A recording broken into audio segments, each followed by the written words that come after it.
ವೀಕ್ಷಕರೇ ನಮಸ್ಕಾರ. ಭಾರತದಲ್ಲಿ ಆಚರಿಸಲ್ಪಡುವ ಪ್ರಮುಖ ಧಾರ್ಮಿಕ ದಿನಗಳಲ್ಲಿ ಗುಡ್ ಫ್ರೈಡೆ ಕೂಡ ಒಂದಾಗಿದೆ.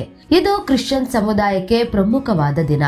ಇದು ಕರ್ತರಾದ ಯೇಸು ಕ್ರಿಸ್ತರನ್ನು ಶಿಲುಬೆಗೇರಿಸಿದ ದಿನವಾಗಿದೆ. ಯೇಸು ಕ್ರಿಸ್ತರ ತ್ಯಾಗ ಮಾಡಿದ ದಿನವಾಗಿದೆ. ಆದ್ದರಿಂದ ಅವರ ಸವಿ ನೆನಪಿಗಾಗಿ ಪ್ರತಿ ವರ್ಷ ಮಾರ್ಚ್ ಅಥವಾ ಏಪ್ರಿಲ್ ತಿಂಗಳಲ್ಲಿ ಗುಡ್ ಫ್ರೈಡೆಯನ್ನು ಆಚರಿಸಲಾಗುತ್ತದೆ. ಇದನ್ನು ವಿಶ್ವದ ವಿವಿಧ ಸ್ಥಳಗಳಲ್ಲಿ ವಿಭಿನ್ನ ಹೆಸರುಗಳಿಂದ ಕರೆಯುತ್ತಾರೆ. ಕೆಲವೆಡೆ ಈ ದಿನವನ್ನು ಪವಿತ್ರ ಶುಕ್ರವಾರ ಎಂದು ಕರೆಯುತ್ತಾರೆ. ಇನ್ನು ಕೆಲವೆಡೆ ಇದನ್ನು ಗುಡ್ ಫ್ರೈಡೆ ಎಂದು ಕರೆಯುತ್ತಾರೆ. ಇನ್ನು ಕೆಲವೊಂದು ಕಡೆ ಬ್ಲ್ಯಾಕ್ ಫ್ರೈಡೆ ಎಂದು ಕೂಡ ಕರೆಯಲಾಗುತ್ತದೆ. ಗುಡ್ ಫ್ರೈಡೆ ಎಂಬುದು ಯೇಸು ಕ್ರಿಸ್ತರ ಮಾನವೀಯತೆಯ ನೋವಿಗೆ ಗೌರವವನ್ನು ತೋರಿಸಲು ಒಂದು ಮಾರ್ಗವಾಗಿದೆ. ಈ ವರ್ಷ ಮಾರ್ಚ್ 29ರಂದು ಈ ದಿನವನ್ನು ಆಚರಿಸಲಾಗುತ್ತದೆ. ಗುಡ್ ಫ್ರೈಡೆ ನಂತರ ಕ್ರಿಶ್ಚಿಯನರಿಗೆ ಮತ್ತೊಂದು ಪವಿತ್ರ ದಿನ ಎಂದರೆ ಈಸ್ಟರ್ ಸಂಡೇ. ಇದು ಮಾರ್ಚ್ 31ರಂದು ಬರುತ್ತದೆ. ಈ ದಿನವನ್ನು ಯೇಸು ಕ್ರಿಸ್ತರು ಅವರ ಮರಣದ ನಂತರ ಮತ್ತೆ ಜೀವ ತೆಗೆದುಕೊಂಡನು ಎನ್ನಲಾಗುತ್ತದೆ. ಆದ್ದರಿಂದ ಈ ದಿನವನ್ನು ಶುಭ ಶುಕ್ರವಾರ, ಒಳ್ಳೆಯದು ಎಂದು ಹೇಳಲಾಗುತ್ತದೆ. ಅದೇ ಸಂದರ್ಭದಲ್ಲಿ ಅವರು ತಾನು ಯಾವಾಗಲೂ ಮನುಷ್ಯರೊಂದಿಗೆ ಇರುತ್ತೇನೆ ಮತ್ತು ಮನುಷ್ಯರಿಗೆ ಒಳ್ಳೆಯದನ್ನು ಮಾಡುವುದೇ ನನ್ನ ಉದ್ದೇಶವಾಗಿದೆ ಎಂಬ ಸಂದೇಶವನ್ನು ಅವರು ನೀಡಿದರು. ಇದರಿಂದಾಗಿ ಈ ದಿನವನ್ನು ಗುಡ್ ಫ್ರೈಡೆ, ಬ್ಲ್ಯಾಕ್ ಫ್ರೈಡೆ ಅಥವಾ ಗ್ರೇಟ್ ಫ್ರೈಡೆ ಎಂದು ಕರೆಯುತ್ತಾರೆ.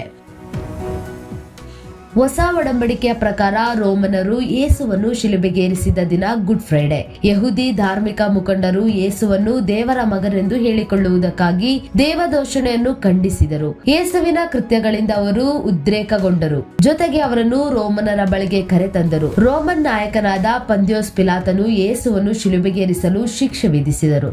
ಕಥೆಯ ಪ್ರಕಾರ ಯೇಸುವನ್ನು ಸಾರ್ವಜನಿಕವಾಗಿ ಹೊಡೆಯಲಾಯಿತು ಮತ್ತು ಮುಳ್ಳುಗಳಿಂದ ಕಿರೀಟ ಧಾರಣೆ ಮಾಡಲಾಯಿತು.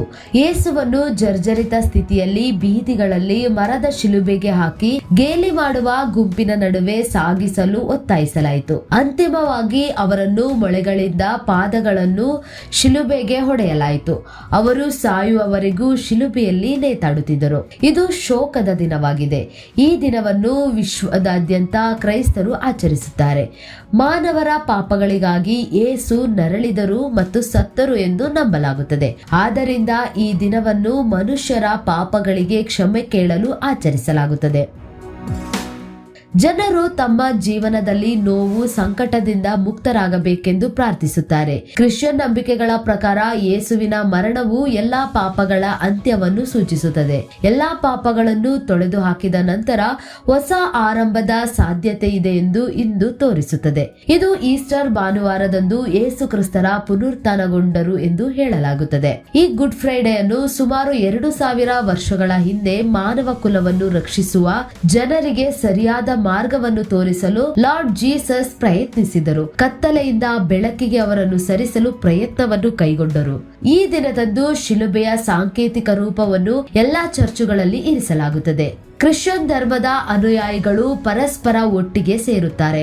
ಇದರ ನಂತರ ಎಲ್ಲ ಅನುಯಾಯಿಗಳು ತಮ್ಮ ಸಂಪೂರ್ಣ ದಿನವನ್ನು ಯೇಸುವಿನ ಧ್ಯಾನ ಮತ್ತು ಪ್ರಾರ್ಥನೆಯಲ್ಲಿ ತೊಡಗಿಕೊಳ್ಳುತ್ತಾರೆ.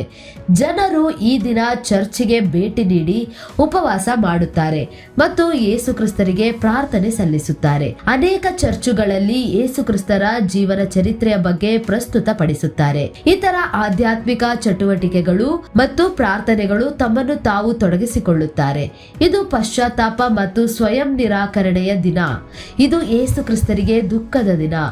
ಗುಡ್ ಫ್ರೈಡೆ ಕೆಲವು ದೇಶಗಳಲ್ಲಿ ಸಾರ್ವಜನಿಕ ರಜಾ ದಿನವಾಗಿದೆ ಮತ್ತು ಈ ದಿನದಂದು ಶಾಲೆಗಳನ್ನು ಮುಚ್ಚಲಾಗುತ್ತದೆ.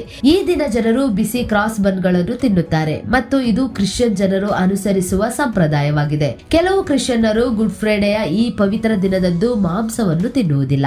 ಪ್ರತಿ ವರ್ಷ ಲಂಡನ್ ನಲ್ಲಿ ಶುಭ ಶುಕ್ರವಾರದಂದು ಟ್ರಾಫಲ್ಗರ್ ಚೌಕದಲ್ಲಿ ಶಿಲುಬೆಗೇರಿಸುವಿಕೆಯನ್ನು ಚಿತ್ರಿಸುವ ಉತ್ಸಾಹದ ನಾಟಕವನ್ನು ನಡೆಸಲಾಗುತ್ತದೆ.